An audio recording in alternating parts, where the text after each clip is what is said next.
It is my great pleasure to welcome as our visitor today, Yogi Hendlin. He's a professor of philosophy at the Erasmus University of Rotterdam. He's also at the UC San Francisco, working in well-being and health policy, as well as environmentalism. And we've together been working on decolonizing psychedelics and done several panels on this and funding applications, so far without success, but we keep going. I'm very glad you have come. Thank you very much for making your way here. Thank you so much for the invitation. Professor Haskell, everyone, I'm just so chuffed to be back once again in Exeter with you all. One of the premier places in the world working at the intersection of philosophy, psychology, and psychedelics. And I really appreciate a lot of the work being done here. And it resonates beyond. So just know that you're appreciated from afar and have many fans all over the world. So today I'm going to talk about a very psychedelic topic. So how do we make psychedelics more psychedelic? One way is to look at them rather than. Oh, by the way, how long do I have to talk? Well, the whole session is about 1 hour 20. Okay. So it depends on you whether you need time for discussion or not over everybody else. You can preach for an hour and a half. I hope not. But I'm coming at this question of fractal ecologies and ecodelics from this background in biosymbiotics. So who here has heard of biosymbiotics? Anybody? All right, we got two. So biosymbiotics is, as I'll explore, this notion of looking at science, right? So Charles Sanders Peirce, the pragmatist, he had this notion of semiotics as this triadic relation between the world, whatever that may be, our interpretation of the world, and us as interpreters. But he saw us as interpreters as an active process in making the world.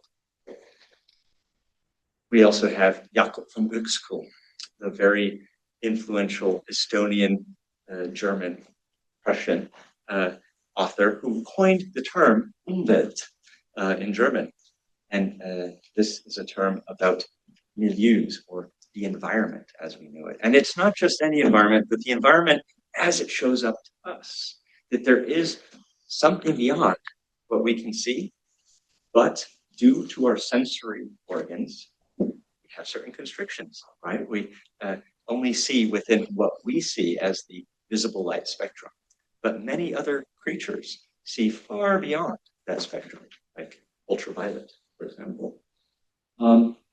And this presentation, I'm going to look at what does it mean to look, feel, think beyond not just our physical Umwelt, but also our imaginal Umwelt. And I'm going to suggest that the two are intimately related. So this picture is a set of giant megaphones built by a team of architecture students from the Estonian Academy of Arts to listen to the sounds of nature, completely acoustically. And it's also a resting place for contemplation and healing that they built in Kronenweg Park in Kopfing, Austria. So it's a art installation in nature where you can go and experience hearing in a very different way, where you're paying attention to things that you don't normally listen to. And it is one of these figure ground shifts that allows us to come into other states of consciousness. And I'm going to suggest that this notion of ecodelics, this coining of the phrase by Richard Doyle, that has been misinterpreted by a lot of interlocutors. People have thought about it as, just biophilia, greater connection to nature. Nature connectivity is something that we research a lot in psychedelics, right? Because it's an important outcome which is measurable. You say, people are more connected to nature. Great. This psychedelics will save the world, climate change, the environment, all that. But I think the actual thesis of Doyle is much more profound than that, metaphysically as well as mundanely. And we can think of this as opening the aperture on a camera to take in more light than was previously permitted. Aperture metaphor, however, is restricted because it's not just one thing we're looking at. It's not just one sense that we're sensing with, but it's a synesthetic experience of reality, I'm going to posit, that we filter into primary senses. And obviously, as humans, our visual sense is our strongest. But there's this question of how the world opens to us ontologically as we become aware of different aspects. And the becoming aware of different aspects is part of what we'll be talking about today. And it's, there's old debates about whether psychedelic entities are real or imagined, right? Are they just reflections of our own psychology, or are they really existing out there? And I'm going to suggest that these debates are moot, and that these entities are real, but the way they show up to us is mediated through our felt ecologically, bodily, sensorially, emotionally, and mentally. So whatever we're seeing is not actually whatever is behind what we're seeing, and whatever we're experiencing.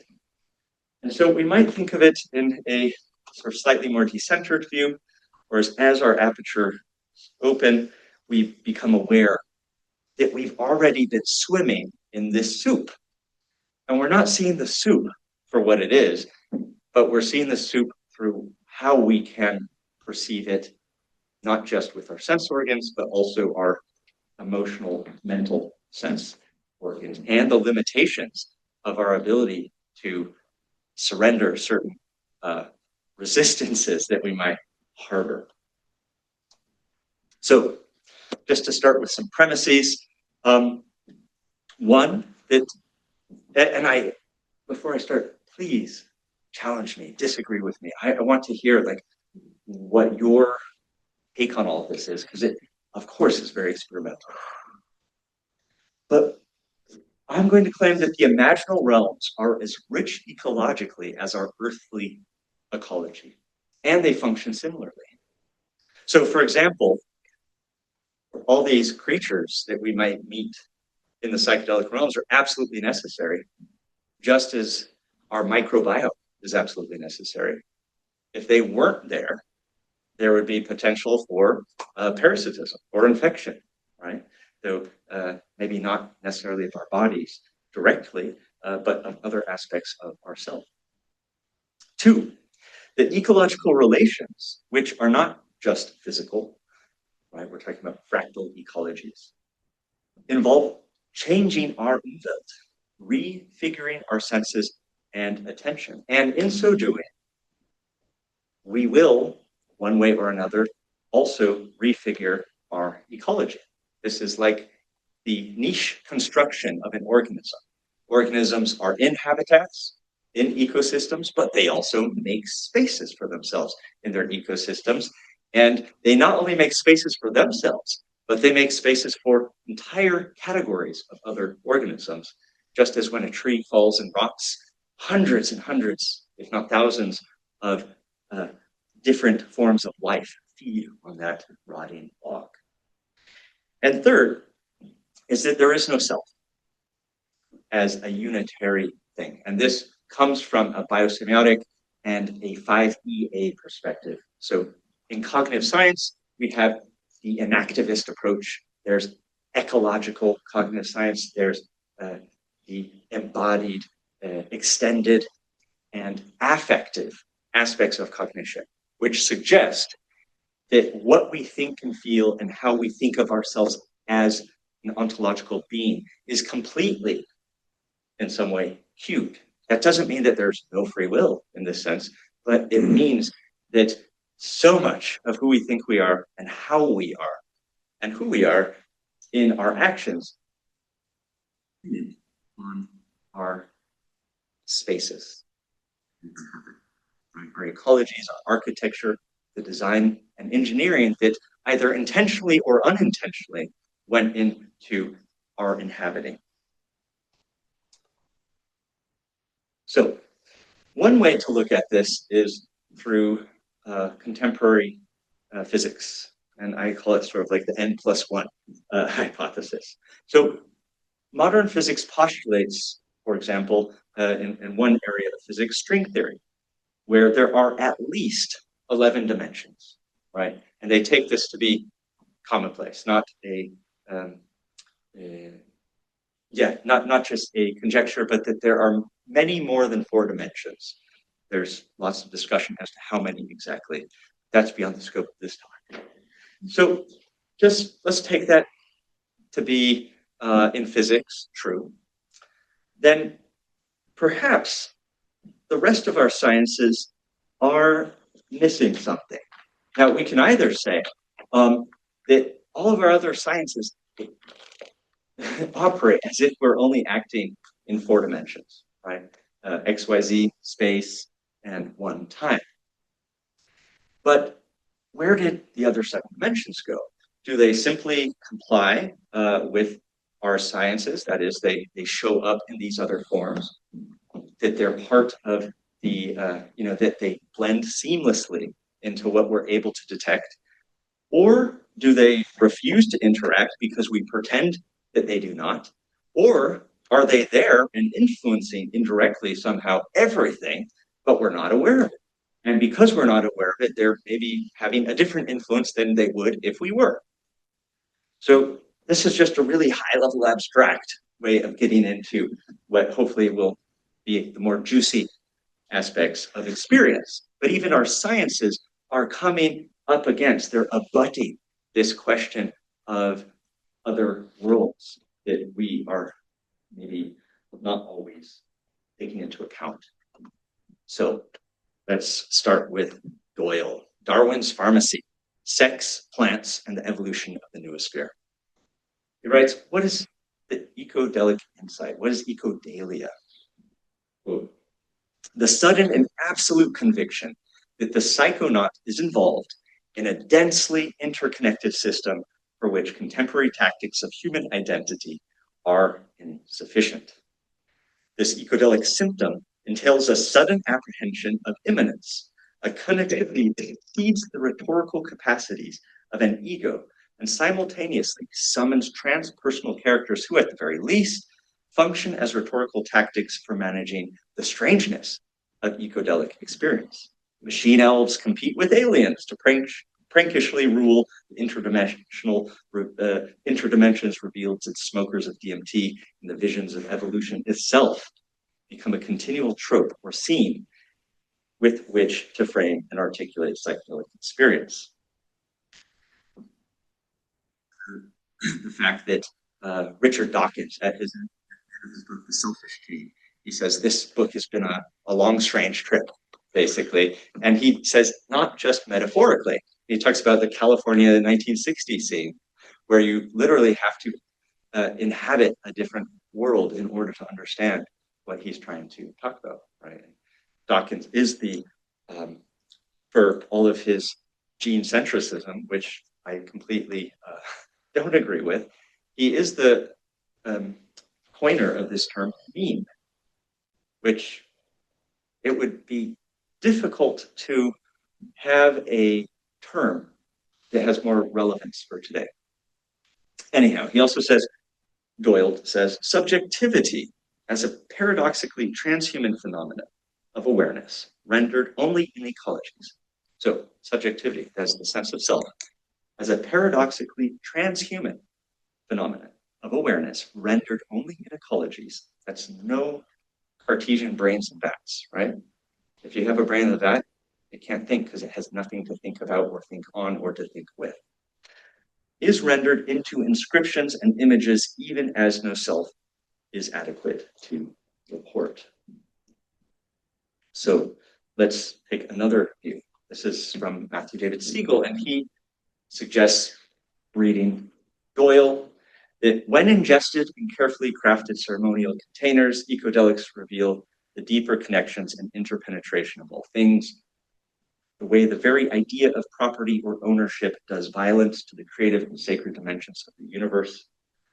Normally, he says, ritualization is a gradual, unconscious process that takes many generations to shape, right? This, how do we harmonize with all the phenomena that we're aware of? How do we become aware of more things so that all of our practices as a society, as a culture, take into account the various dangers of nature and the opportunities?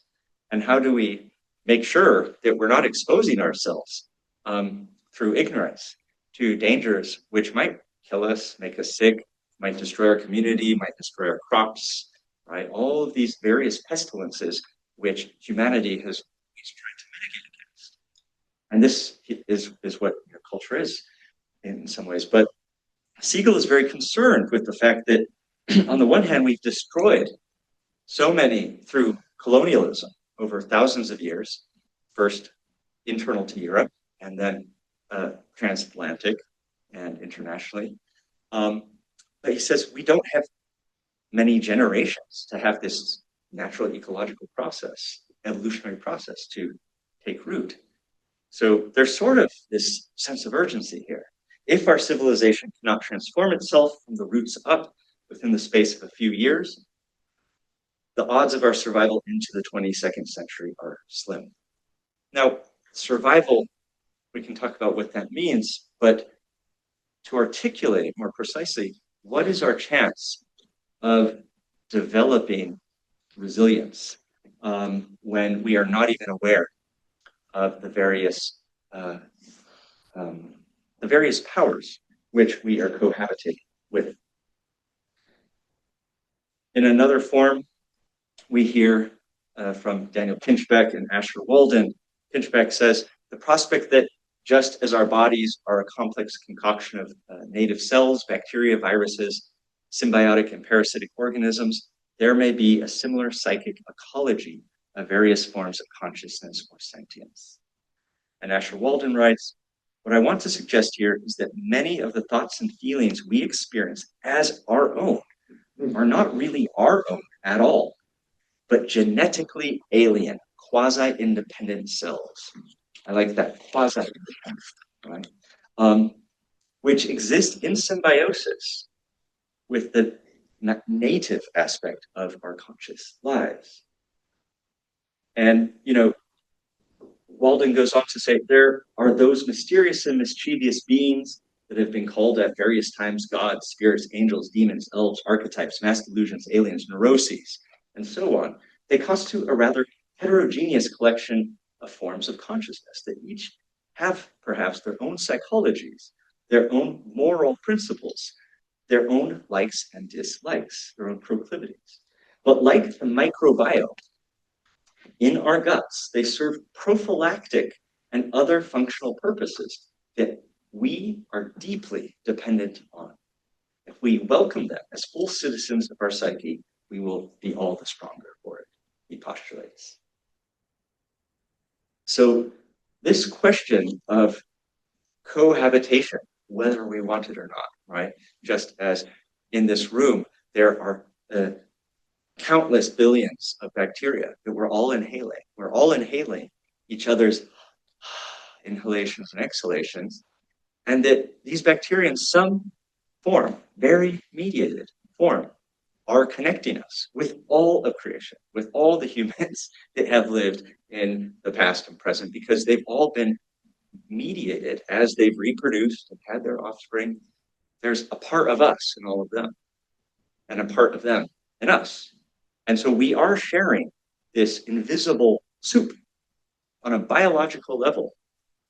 And there's also the very real possibility that we're sharing this soup of consciousness, the noosphere, the imaginal realms, with a whole host of other organisms, just like the thousands that are right outside the score. So to modulate into the biological for a moment, I am the editor-in-chief of the Journal of Biosymbiotics. We look at interspecies communication, interspecies interaction. And one thing we do is we make this distinction between these German words, Umwelt and Umgebung. So the Umwelt, like I said at the beginning, is the world as it appears to us, as it affords us, right? This table appears solid. I see the colors in these blackboard pens in a certain way, but that's not the intrinsic color of these pens.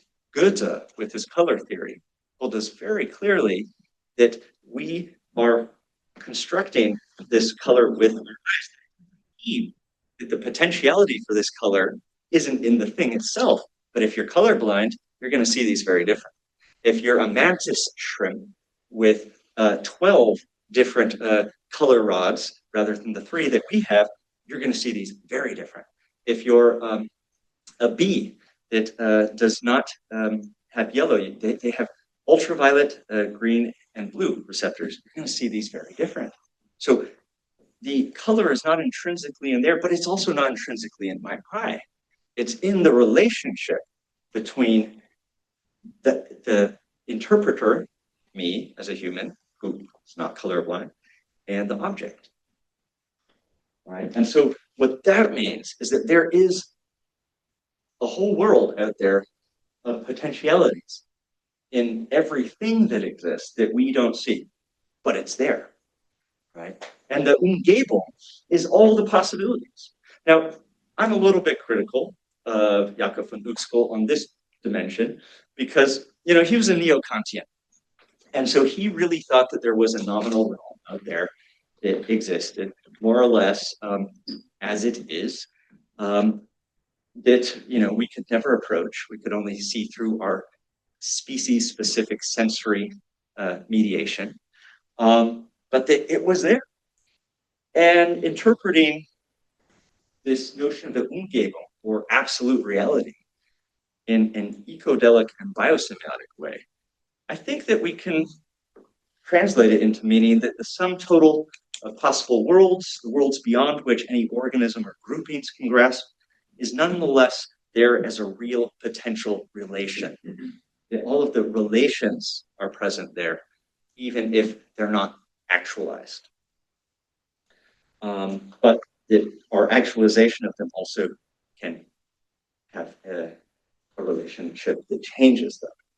And that's where I think it's a little bit interesting there.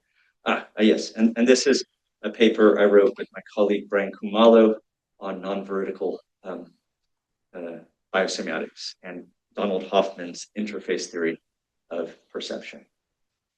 Basically saying that if you have, for example, a computer model that takes something to be exactly how it is, it will perform less well than if it has what John Vervaeke calls relevance realization, that it selects for the most salient things, right? Our dashboard consciousness, where we are always filtering rather than being overloaded with information. So this is an example of, you know, the Umwelt-Umgebung distinction. Although inhabiting the same physical surroundings, these sentient beings and infinite more, for example, all the bugs and creatures and bacteria, live in very different Umwelten. So they share the same space, but how they take the space to be is extremely different. And so one way of looking at this is, how do we learn to see beyond what we see? Right? How do we grow to be aware of our blind spots? And one way of doing this is through collaborative form, right, with human and more than human Umwelten, where it creates an interference pattern that we might not be able to see what the other creature sees. We might not be able to know, you know, what it's like to be a bat or a plant, but through paying really good attention, not under duress. And this is the distinction, of course, between Bacon's notion of taking nature to the rack, right? That nature will tell you her secrets, and it was very gendered for him, by torture, right? He used metaphors of rape. And I think that we can maybe make common cause with Myra Hurd, who's the sociologist who spent a year in Lynn Margulis's lab studying bacteria before Margulis passed away. Hurd says non-human animals have for some time been overburdened with the task of making sense of human social relations, right? So we have assumed that if we put our symbolic culture on, say, chimpanzees or bonobos and give them these little keyboards, that they'll be able to tell us how smart they are by learning our communication processes, or how not smart they are, and then they prove human exceptionalism. But many ecofeminists especially are saying the exact opposite. If you want to become aware of what another being is aware of to a certain degree, to more than we know, if we want to know the inner world, not just the third person perspective, but the first person perspective, first organism perspective, we need to become more chimpanzee-like. We need to become more plant-like. We need to be not afraid of giving up our performativity, our performance of humanness, which we've all been colonized for hundreds, if not thousands of years to perform, so that we're not seen as the odd one, so that we can actually enter into these different realms.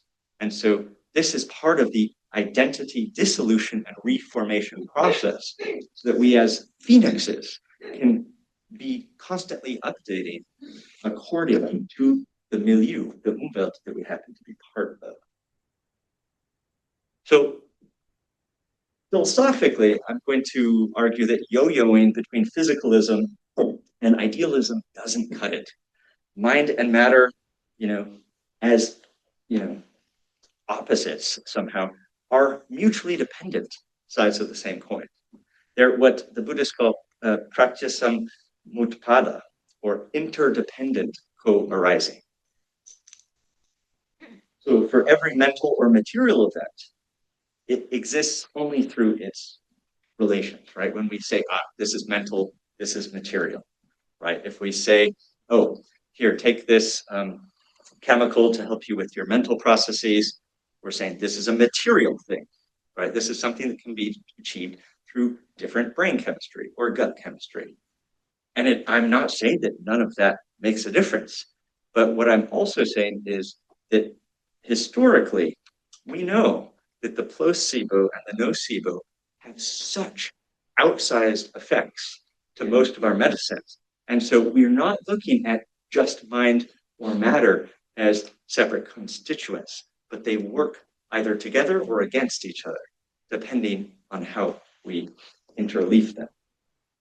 So the self here can be seen as a web of causes and conditions, not a substance, not a unitary sort of emergent property or self that's static, right? We have a sense of continuity between when we were a baby, when we were young, when we were a teenager, now, however old we are.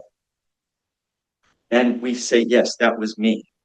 But it also, that person is also a stranger to me, especially when we talk about pre-linguistic states of ourselves, where we don't have the same sort of feedback loops of identity. So when practitioners withdraw from habitual identifications, they can perceive, we can perceive, the dynamic work of becoming a micro-noosphere in experimental form. This can be done through sensory deprivation changes, through that forest megaphone sort of resting table in the forest. This can be done through different mudras, different body practices, different forms of, different movements. And what we get is not a loss of agency. It's not that the world is just this phenomenological determinative thing that, we just sort of coast around and surf without having any agency. But I see it as the opposite. So this is Emil Schneider quoted in, and this is about animal magnetism, cited in Sloterdijk. And he says, es gibt ein festes Gesetz der Natur, das darin besteht, dass ein gegenseitiger Einfluss auf alle Körper überhaupt existiert, der folglich auch auf alle Teile, aus denen sie bestehen und auf ihre Eigenschaften wirkt. So there's a law of nature that everything that exists, that has a mutual influence on all bodies that exist. And this also works on all parts of those bodies. And it also works on all qualities of all those parts of all those bodies. And so this, in a sense, brings us towards what we might know as Indra's web, right? Or Leibniz, right? The monad. And this notion that there is to use Karen Barat's term, a refraction of the all in each exemplar, in each moment. And so I like soap bubbles because they are not permanent, right? They're not, or the dewdrops on Indra's web that reflect back. These are things that, dry up during the day, and at dawn, they're full. And so it is an ebb and a flow. It's not a constant state. And every time they reform, they're reflecting and refracting new aspects. So we could call this a relational or a process realism, this notion of fractal ecologies or ecodelics. And so as opposed to a naive realism that says there's a fixed reality and objects are independent of perception or relation, and instead of social construction that says reality or meaning is constructed through language, discourse, or social practice, and that's it, that basically we get to decide the game of the universe. And even in contradistinction to critical or pragmatic realism, which states that reality is independent but knowable through practices and relations, process or semiotic realism could be seen as reality made of dynamic relations of processes and meanings. We'll talk a little bit more about the danger of symbolic domains that come from social constructivism in a moment. I want to give an example from our colleague, Peter Scherstedt-Hughes. He recently gave a presentation. He posts all of his stuff online. So I grabbed this slide from him. It's from Humphrey Davis. He is in Bristol giving this presentation, and Humphrey Davis, high on 200 pints of nitrous oxide, writes this: My visible impressions were dazzling and apparently magnified. I heard distinctly every sound in the room. I lost all connection with external things. I existed in a world of newly connected and newly modified ideas. With the most intense belief and prophetic manner, I exclaimed, "Nothing exists but thoughts. The universe is composed of impressions, ideas, pleasures, and pains." Right? So this idea of thoughts being the only thing that exists is a very interesting thing, because we also had Descartes, who said the only thing that exists that I can say is for certain are my thoughts. And I was recently reading a little bit about Richard Rorty's notion of mere consciousness, right? Where Rorty claims that this was a historical development where we had this schism between inner and outer, right? That allowed for what came after. And it's this schism, this idea of this mirror world, right? Where there's a mirroring that allows there to be a separation. And I think that this is quite important for us to look at, because it is a separation from our reality that allows us to denigrate our material realm, right? To say that this is not actually real, or this is not actually primary. This is an epiphenomena. It comes secondary. So it's not a privileging of the ideal. What it is, this is a alienation from one's own feeling, right? And so Rorty says that, you know, certainty actually wasn't about thinking. It was about, you know, the quality, the quality of aspect, as Peirce calls it, and his firstness.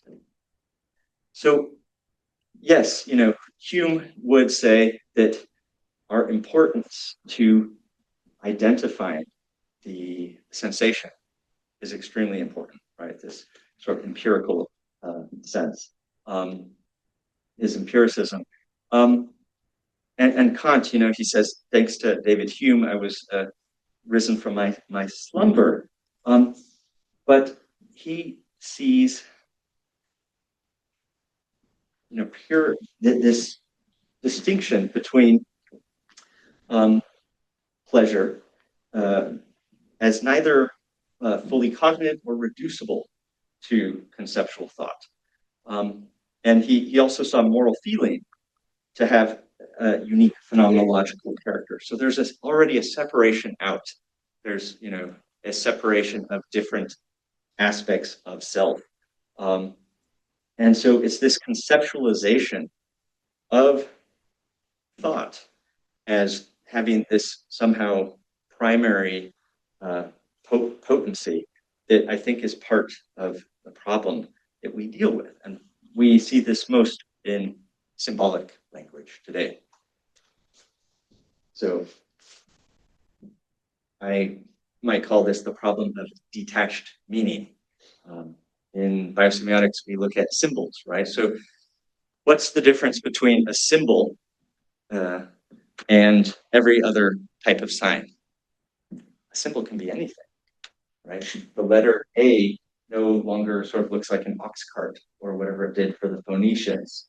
There's a separation between things that can be arbitrary, where it means that the word itself can lose its meaning, right? We can cut down the meaning of something by burlesquing it, by ridiculing it, by taking its meaning in a different way. Whereas if you have a tree, you can't, there's only so many ways that you can relate or refer to the tree. That doesn't mean that it constrains you, but there's still a physical object there. There's another being. You know, if there's a mountain, you can't say that it's the ocean. But with words, with symbolic thought, we can do that. And so this world in which we start to see language as primary, like, for example, Terry Deacon in his Symbolic Species book says, basically, we've been captured by an alien that took over our brain. And that alien was language. And it sort of wrapped around to our prefrontal cortex, and it allowed us to unground from reality, to take things, Rubik's Cube them in hypostatic abstraction, that's out of space, out of time, and then put them back in the world as if the world conformed to this. In old Marxist terms, we call this reification. But the importance here is that when you have detached meaning, that there's also an alienation of the self that happens, and it's the self from the self, the self from the other, the self from nature, etc. I don't see these as different, and that's part of the thesis. And so when we look at psychedelic experience, there's an immediacy, there's a synesthesia, and there is a transcendence of, if you've taken enough psychedelics, the heroic dose, you get beyond the symbolic. There's something else that happens where all the separation of categories of the different senses, of thought, of words, they start to take on new meanings because they're losing their old meanings. We're throwing noise at a very stuck system, one that is static with certain linguistic connections, you could say, and all of that cognitive dissonance of constructivism gets sort of blown out the window momentarily. Not that it doesn't come back, we know that, but it allows space for transformation on a biopsychosocial level. So the biosymbiotic thesis says that we're neither primarily consciousness or material, that these two factors are necessary and dialectical. And so far, science is focused on external third-person descriptions of phenomena, function, neglecting the no less real first-person perspective, that of purpose, right? And so it's not like we just go to purpose without function or function without purpose, but rather these are two different types of description of the same phenomena. So regrounding our symbols in ecologies, physical and metaphysical, helps rein in their excess. Or to put this differently, as Chuck Palahniuk says, there are only patterns on top of patterns that affect other patterns hidden by patterns within patterns. What we call chaos is just patterns we haven't recognized. What we call random is just patterns we can't decipher. And so when we come back to a place of, you could say, relation, connection, gratitude, all of these things are recognizing that the self is in us. Like they say, en lakesh, I am another you. Like we are deeply imbricated in our own liberation or in our own suffering.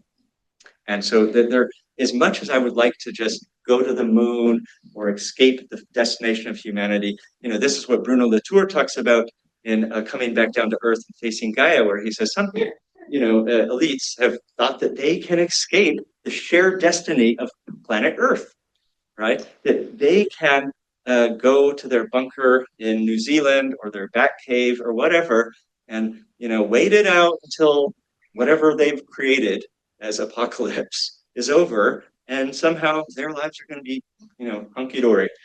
And that this is really missing what reality and meaning is like. And that's why we have a meaning crisis, because this imbrication is missed. And so this is a picture of my friend Isis, who lives in the Brazilian Amazon. And she, like many other in the region, create what I would call these antennae to the spiritual world. The adornment is part of this attracting the more than human world to interact, right? It's a notion of beauty that has this connecting with other forms that may not be visible. And in many indigenous cosmologies, vision quests or fasting, right, are part of these withdrawals, these temporary denying the body and its symbionts, including its parasites, their usual food. And when you deny an organism its usual food, it begins to metabolize in different ways. There's temporary decouplings from the social and sensory noise of everyday life, both that we're aware of and that which we're not, that reattune one to the animacy of the landscape. In more biological scientific views, we see the conclusion of the Gilbert, Sapp, and Tauber paper on a symbiotic view of life. We have never been individuals, that we are lichen, right? Lichen are made up of three different species. You have plants, bacteria, and fungi, right? That they're in this symbiotic relationship as a new species, but they also have these different aspects. And there's, this notion of what are the ethical implications of being a holobiont.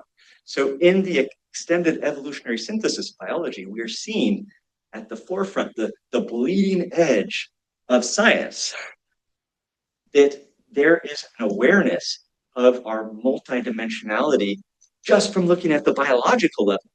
But then most of these people are also making extrapolations out, which I'll talk about in just a moment.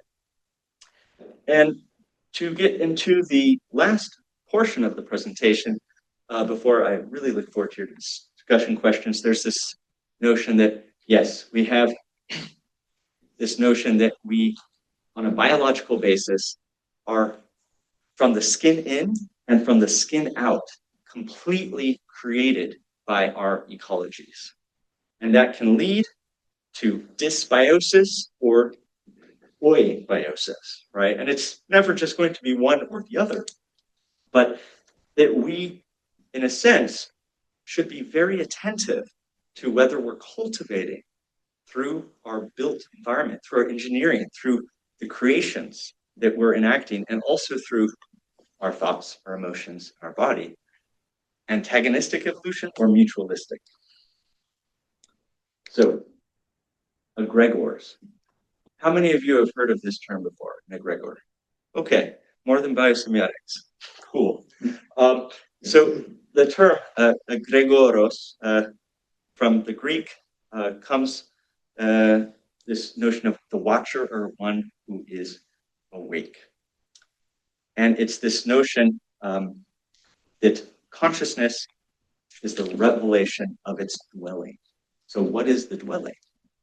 What is the influence? Egregores show forth the multiple agencies that think, feel, and metabolize through us. This is my semiotic. There are many other ways of thinking about egregores, occult, Christian, etc. But I'm going to do a semiotic reading of the notion of egregor. So we can think of egregores in the noosphere, in the key of Teilhard de Chardin or Vladimir Vernadsky. Chardin was talking about the noosphere, right? This idea that there's a collective consciousness which is emergent, and he saw this as, you know, like Peirce, the notion that we can get to harmony. Right now, you can see that there are many sort of different egregores playing out across humanity, sort of fighting each other, right? I don't know if anybody's ever read Neil Gaiman's American Gods, but he makes very clear, you know, the things we believe in, the entities we believe in, sometimes, you know, get into these little factional wars with each other, as if they're opposites, or as if they're vying for our attention. And so just as the biosphere, right, which was Vernadsky's term, just as the biosphere, our living Earth planet, arises from geological life processes, right? Volcanic eruptions, salt water. A noosphere, or a sphere of thought, emerges from the biosphere once reflective consciousness becomes a planetary force. And in this sense, even though we think that our mental life is impenetrable by others, and what a different world it would be if we could just know the interiority of everyone around us, right? There could be no lies. It'd be like, that person is lying through their teeth, and nobody would believe them, and we would have a very different world. Schumacher, actually, in his Guide to the Perplexed, talks about this a lot. There's this idea that mind is not ultimately a private interiority, but a layer of relational organization, a network of thought, feeling, and communication which envelops the earth, and our own individual contribution to that do not understand, partially because we've been taught to ignore our intuition, and we have had a great de-skilling over many centuries of how to understand the inner and the outer as isometric in a way that is not based on, oh, this person's beautiful or has a nice tan or has a good toupee on, but by things that are deeper, you know, by looking into somebody's eyes, for example, the tone of their voice. And we can think of egregores as creating containers or having affordances. So this is from Rene says, each collectivity must be regarded as possessing a subtle force made up in a way of the contributions of all of its members, past and present, which is consequently all the more considerable and able to produce greater effects as the collectivity is older and composed of a greater number of members. It's evident, moreover, that this quantitative consideration essentially indicates it's a question of individual domain beyond which this force not in any way intervene. Now, I disagree a little bit because Guénon believed that prayer is not directly access, that is, it's not accessing the conscious entity immediately, but is doing all this intermediary work. Let's see, do I have the same slide twice? Yes. What I'd like to suggest instead is that, this is Yogi's hot take, is that there's an error of Guénon and others, which is essentializing the egregores into entities instead of present processes and relations. So here's the difference. When in Buddhism you say, Om Mani Padme Hum, may all beings everywhere, in every dimension, in any time, be free. You're not essentially, all those that are parasitized by parasites, they're parasitizing them ad infinitum, be free of their parasites, which means to be free of the need to be in lack and to have scarcity as your natural state. And this can take many different forms, right? So I've done a lot of work, for example, looking at egregores in the advertising realm, right? So, advertising to bacteria, or, I am a fake lube, stuff like that. Oscar Wilde said, a cigarette is the perfect type of perfect pleasure. It is exquisite and it leaves one unsatisfied. What more can one want? And there's this group called Evil by Design, right? Where they talk about 57 persuasive design patterns showcasing how companies manipulate us. So we know what egregores look like when they are given free rein in an ecology that does not have protectors and boundaries and sentries and those who are going to, go to bat for us against grifters, against the rentier class. But what about the things that we create? What about the spaces we create? There's a notion that architecture can bring out other different aspects of this. And what about, this notion of we're creating AI right now, but even open AI is for the sake of profit. It's all ensconced in the system of more clicks. I don't know if anybody's tried the latest ChatGPT, but it's just tripping over itself to flatter you, right? It wants to make everybody feel like a genius when they put in like 2 letters on the keyboard. And it's doing this for a reason, because we all are looking for recognition, right? So it's hacking our social abilities. And why is it doing that? Because we could say, okay, AI, artificial intelligence, might have something to do with truth. And some people are thinking that they're seeing God, right, in these algorithms. But the algorithms that we've been creating are for the sake, ultimately, of to be charitable, to make money off of us. And that's the charitable reading.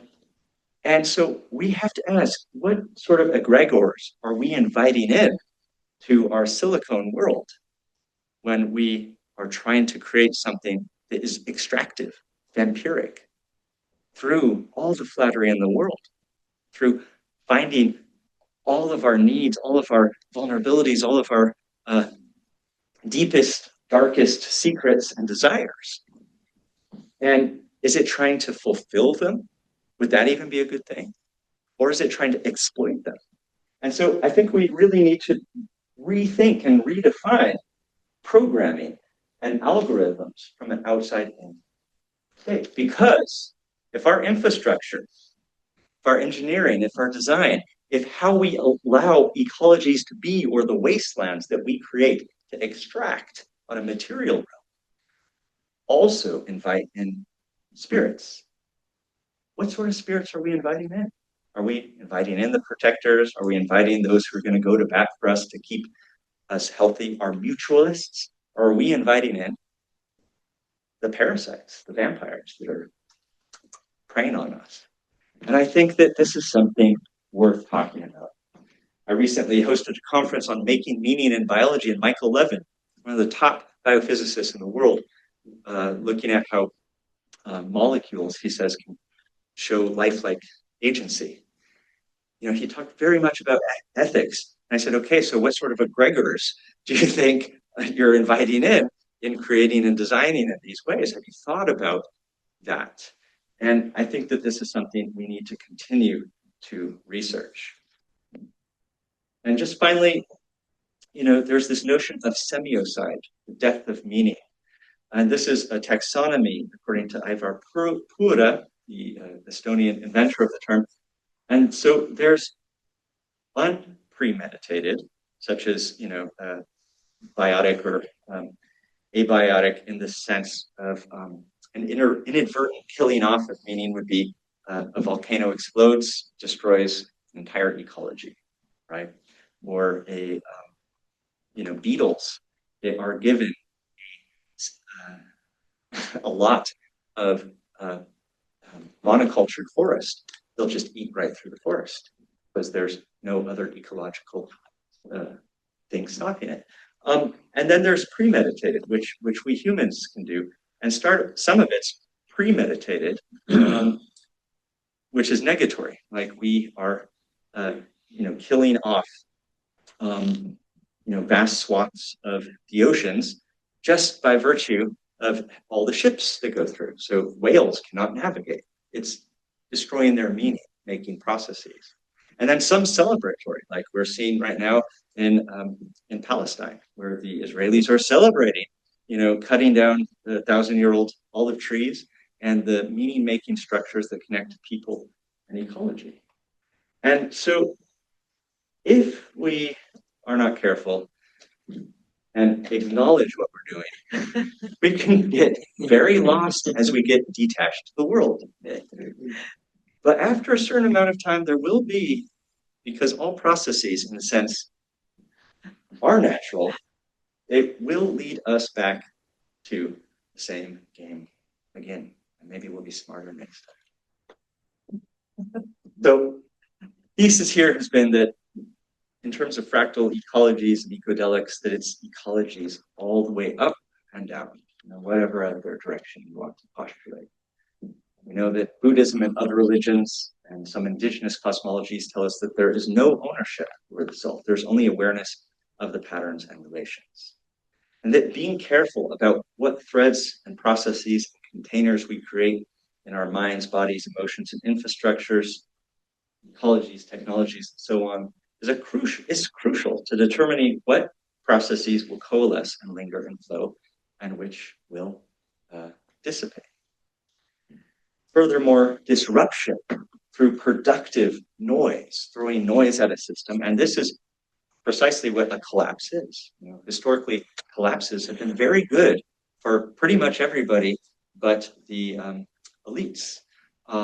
So how can we, in a sense, have this productivity through the noise thrown at a system? Throwing noise at congealed habit that can help dissolve fixed, stuck, but stable states. And finally, it's not about the substance, not about the DMT or the LSD or whatever it is, but about the substance catalyzing according to the ecologies. What's your preparation?